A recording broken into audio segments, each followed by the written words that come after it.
So, here are my thoughts on the Ghostbusters Frozen Empire movie, which I saw about a week ago from this video that we're doing right now. My thoughts. Guys, this is not the best Ghostbusters movie ever made, okay? Let's just get it out of the way now. Before we get into all that, I just want to let you know, in this video, I'm going to talk about Ghostbusters Frozen Empire, get my little review of it, my thoughts, my process, and throughout the video as well, in the background, or somewhere I'm going to put it, I'm going to have flashing of the movie itself, just little bits and pieces, and I'm also going to have my own artwork drawing in, somewhere in the middle somewhere. Because this is called Soul Star Sketching, so it's what we do. This is what we do on this channel, what we do, okay? Okay, gotcha. Back to what I was talking about. This movie is not a bad movie at all, but I wouldn't call it their best. It's still passable though. It's a passable Ghostbusters. Okay, so basically, okay, get this. They put a lot of shit in here, okay?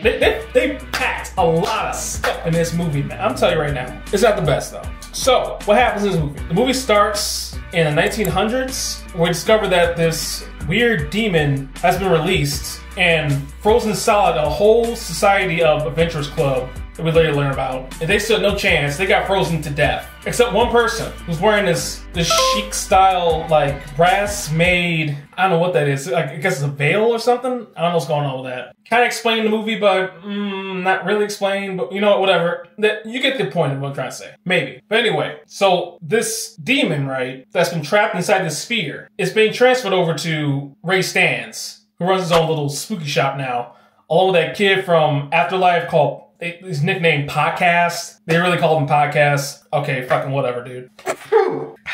And the person who brings this to him becomes a plot pivotal character later on. Turns out that he is the grandson of that holder of the sphere we saw early in the movie. Okay? Okay.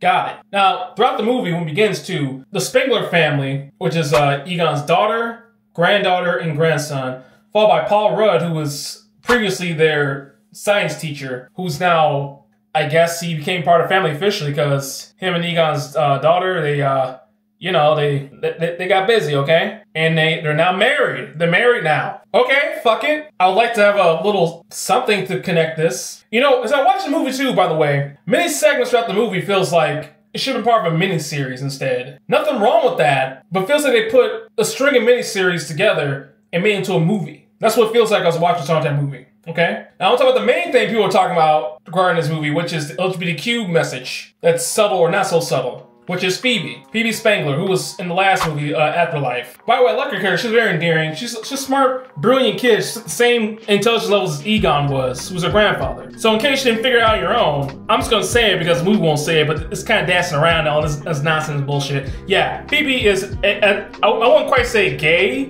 but I will say definitely LGBTQ coded heavily, all right? Especially when she meets her new ghost friend, who I'm gonna call Fire Casper. I'm not gonna bother looking up her name, I don't care. And she goes like, falls head over heels with this girl. Like she's enamored with her, okay? Like they're buddy, but it's pretty clear to me Phoebe wants to be a lot more than friends, you know what I'm saying? Yeah, I get you, Phoebe. Girl, I get you. Get you, girl. I'm on your side, girl. I'm on your side. Yo. But yo, throughout the entire movie, right? So ghosts start showing up again every so often throughout the Ghostbusters universe. But now, they're being controlled by, again, the Frozen demon who later gets released. By the way, to connect to that, it gets released accidentally by, Ghostbusters apparently, after all this time, probably years and years, whatever, they made a little, I guess you would call like a spiritual prison, renegade entities. So think of like a big giant ghost trap in a way, sort of, kind of. It's a prison basically. It's a prison. It's also a research facility too. It's located, I believe, out in Jersey, just outside New York. So, and it's funded by Winston Zeddemore, who is randomly a philanthropist, I guess, throughout the years. He became really rich and won't help us Ghostbusters friends. So, okay, fine, whatever. I guess that makes sense. I don't know, man. I don't know. But yo, get this. Y'all ain't gonna believe this though. So throughout the movie, right, Phoebe, I'm gonna be honest with you, she's clearly supposed to be the main character. That's very obvious. This girl don't fucking listen. For somebody who's smart as she is definitely intelligent. Girl, I understand you feel frustrated. I get that because she's underage compared to everybody else. So she can't be officially a Ghostbuster. That being said, girl, you are being a total bitch to not only your family, but to the city of New York, being disrespectful to the Ghostbusters mythology in general, just by your attitude. I understand she's a teenager. I felt that way before back in the day too. This ain't about me. There's a bigger picture going on. I gotta unfortunately follow the rules. I don't want to follow the rules, but I know if I don't follow the rules, things won't progress. So what you gonna do? And to finish the movie, it does give a pretty good, like, I guess you would say, a good juxtaposition for, you know, growing up, puberty. That's what the movie is really about. It's about puberty. Secretly is what it's really about. And by the way, for those who are fans of the original Ghostbusters, yes, they do show up. All remaining Ghostbusters do show up throughout the movie. Like, slowly, little by little. Versus Ray, then it's Winston, then finally Peter Venkman. And they start exploring this Indian guy who turns out is actually kind of sort of magic powered by fire. They're basically firebenders from Avatar. That's what he's really descended from. And apparently they help imprison the main villain of the movie, who is the Frozen Empire guy. They said his name many times, I still forgot it. It's a really, look, this main villain's forgettable, okay? But he is a threat. Like, he can freeze anything within reach of him, okay? He is the Ice Age. He makes Mr. Freeze look like Sunday school, okay? Now, I'm pretty certain people have died throughout the movie. I'm not sure how many died. Some may have got frozen and then unfrozen. Usually if you're like the main character, you're probably not gonna die to get like frozen for a second, then I guess it wasn't so bad, you shake it off. Okay, whatever. Hypothermia, go fuck yourself, right? Anyway, the bottom line is, just wrap it up, okay? He figures out that he can bend fire, he can manipulate fire, okay? Sure, why not? And he also realized that the ghost has a weakness to brass.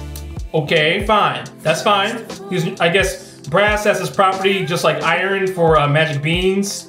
I guess like it represses their power, so okay, fine. They find these things, they help Fire Guy figure out his ability, go, ooh, you can bend fire, motherfucker! And finally, they fight him. You know, the Ghostbusters, new and old, whooping ass. By the way, Slimer shows up in the movie too. Totally pointless.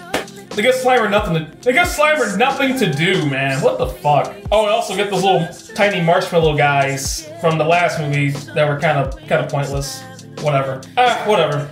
Anyway, bottom line, I give this movie a B.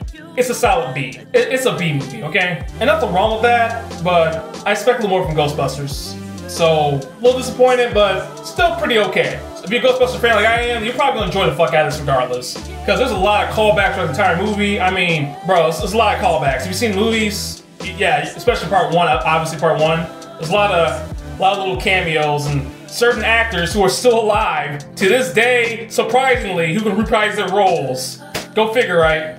Anyway, I'm glad you say listen to me ramble on for a little bit about Ghostbusters New Empire, or Frozen Empire, or what the fuck you want to call it. Please remember to like, share, subscribe to this channel. Join my Discord. If you want any art commissions from me, go to my website or my Patreon. You want to help out the channel, you can give us a super thanks. There's a little heart bottom of the screen right there. Maybe you might see it. What you want to do with it, it's fine.